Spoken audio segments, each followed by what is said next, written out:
Mercedes haven't had the best season so far, but they are targeting Silverstone as their race to fight back in.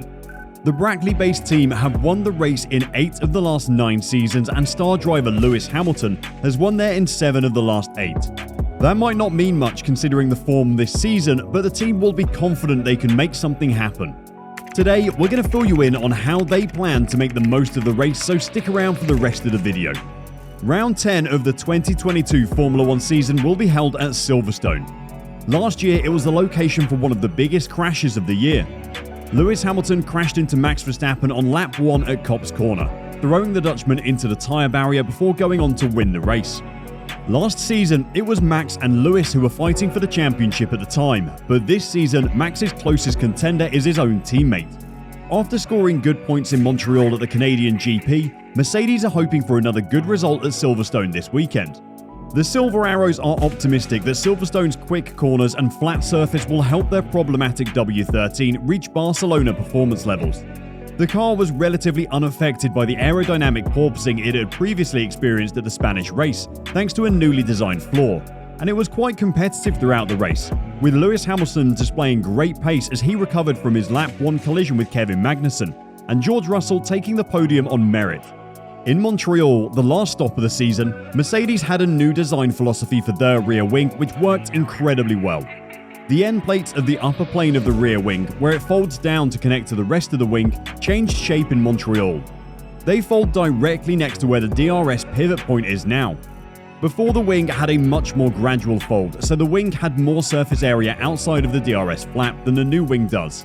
What this means is that a greater percentage of the surface area of the upper plane is moved when DRS is active. This reduces drag more than their previous wing, meaning they get a greater speed advantage in the DRS zones. The outcome of these changes was that in the race in Montreal, Hamilton was faster than Russell in all the end of sector speed traps. Through the main trap on the back straight, which is the fastest section, Hamilton hit 331 km an hour compared to Russell's 307 km an hour. That is a huge difference in top speed and is a clear step forward for Mercedes. Mercedes are planning on fitting this new wing to both cars in Silverstone, which should help the team close the gap to Ferrari and Red Bull. Technical director Mike Elliott recently spoke about the team's plans for the race and the rest of the season going forward. "We will be bringing new bits to Silverstone. We will be trying to push the car forward, trying to get some pace from the car we've got as well as the new bits we're going to add to it. I think at the same time though, we have to be honest with ourselves and say that at the moment we are just a bit behind those front runners in Ferrari and Red Bull. And in a normal race, I think it's going to be tough. I think Silverstone will be a circuit that suits us a little bit better, like Barcelona did, but maybe it will just be a little bit difficult. Whatever happens, we will push as hard as we can." The reason that Mike Elliott thinks that Silverstone will suit Mercedes better than the previous 3 races is twofold. First, the track surface is designed as a designated racetrack.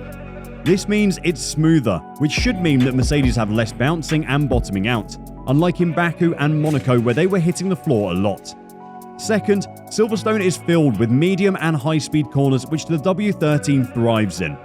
This weekend could be the first time Mercedes are able to fight with the front 2 on pure pace, and we can't wait to see them do it. What are your hopes for Mercedes at Silverstone? Will it be George Russell or Lewis Hamilton who secures the most points for the team? Let us know what you think in the comments below, and while you're down there, please subscribe to F101 and I'll see you in the next video.